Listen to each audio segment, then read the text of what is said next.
Hello, everyone, and welcome.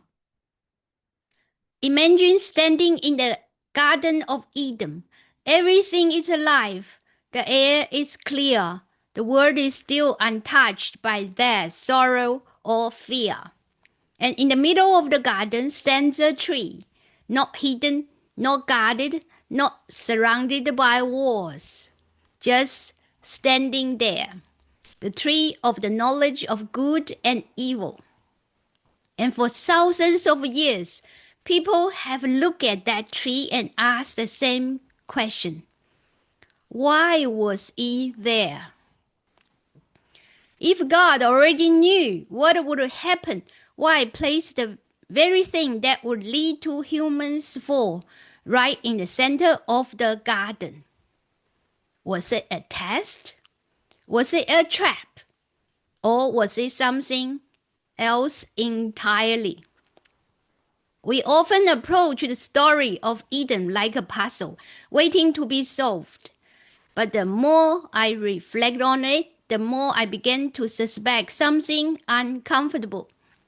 These questions assume that the human mind is large enough to contain the motives of the Creator. And the longer I sit with this story, the more I realize something else.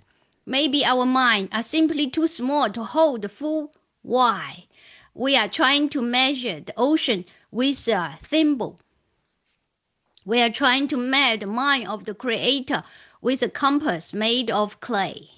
So today, let's talk about why God planted that tree, not as someone who has solved the mystery, but as someone learning to stand in awe of it. Let's begin with what the theologians and thinkers have suggested. These questions aren't wrong. They are simply incomplete. The way a single brush stroke isn't wrong. It's just not the whole painting. The first explanation is free will. For love or obedience to mean anything, there must be a genuine choice. A world without the possibility of saying no is a world where yes carries no real weight. From this perspective, the tree created condition of faithfulness. Without it, Adam and Eve wouldn't have been devoted. They would have been programmed. Think of a parent raising a child. They don't keep them in a padded room to protect them from failure. They release them from the world where choices matter, because growth doesn't happen in a perfect safety. Growth happens in choosing. A second explanation comes from an early church father named Irenaeus. His view was that Adam and Eve were not created fully mature. They were created young, spiritual, childlike, meant to grow gradually into wisdom. On this reading, the tree was not a trap set for innocent people. It was a boundary set for developing ones. The command was not meant as a permanent restriction. It was formation, a training ground for restraint, a place to learn, trust before being given greater responsibility. The fall, then, was not only a failure of obedience, it was failure of patience. They reached for something they were not yet ready to hold. A third explanation concerns sovereignty. Who gets to define reality? The tree stood as a physical marker in the landscape of Eden, and what it makes was simple but profound. There is a line, and that line is not yours to move. Adam and Eve were given extraordinary authority. They named the animals, they cultivated the garden, they ruled creature as stewards. But the stewardship is not ownership. And being made in image of God is not the same as being God. Every great piece of music contains silence. The tree was the silence. in the symphony, not an absence of meaning, but a thing that gives the rest of it shape. Eating that fruit was never just about fruit. It was declaration. We will decide what is good and what is evil. We will be the source. And that is a weight no creature was ever meant to carry. But here's where I want to slow down, because even these explanations, as helpful as they are, can leave us feeling like we have solved something. And I'm not sure we have. Imagine an ant working across a vast architectural blueprint spread across a drafting table. To that end, a thin line of ink is an impassable wall. A smudge of graphite becomes a forest. The edge of the paper looks like the end of the world.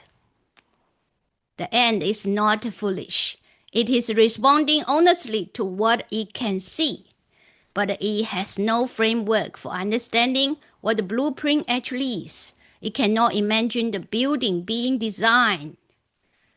It cannot picture vaulted ceilings, stained glass, catching the afternoon light, or a sanctuary filled with music. The ant sees marks on a page. The architect sees a cathedral. And when we ask, why did God plant the tree? If he knew what will happen, we may be asking that question from the perspective of the ant. We are looking for a single line in a design that stretches across eternity. We see a problem. The architect sees a purpose. The prophet Isaiah captured this gap beautifully. My thoughts are not your thoughts, nor are your ways my ways, says the Lord. As the heavens are higher than the earth, so are my ways higher than your ways, and my thoughts than your thoughts. That statement is not a dismissal. It is an invitation to humility. There's a particular kind of peace that arrives when you stop trying to solve God. It does not feel like surrounding your mind. It feels like sitting down something heavy you were never meant to carry. The tree of knowledge of God and evil sits at the center of Eden, and perhaps part of its purpose was already this, to remind us that some questions will outlive our answers. Because if we will compress God into a tidy formula, then God will be no larger than our logic. And a God no larger than our logic is not much of a God at all. The tree asks a deeper question than, will you obey? It asks, can you trust someone whose full reasoning you cannot see? That is the harder question. And ultimately, it is a question at the heart of faith. Faith is not a blind leap into nothing. It is a reasoned trust in a mind larger than our own. It is releasing the exhausting need to understand everything and choosing instead to live in relationship with the one who does. We are the ones being known. We are not the ones who know not everything. And in that space, something beautiful can grow, not just knowledge, but relationship. So why did God plant the tree? Perhaps it was never only about obedience. Perhaps it was planted to define something, to draw a quiet line between creator and creation. To say, you are made in my image, you are extraordinary. But you are not the source, and you are never meant to be. And strangely, there's a freedom in that. The pressure to be the center of everything, to know everything, to decide everything. That is not a gift. It is a burden. The tree, in the end, may have been an act of mercy, a boundary that protected, a limit that invited us to rest inside something larger than ourselves. We might never fully understand why it was planted, but we can learn to stand before the mystery without fear. And sometimes, when humility meets mystery, not knowing becomes a kind of worship. Thank you for sitting with me in the mystery today. If this reflection gives you even a moment of peace in the not knowing, I would love to hear your thoughts in the comments. Until then, stay curious, stay humble. Thanks for watching and see you next time.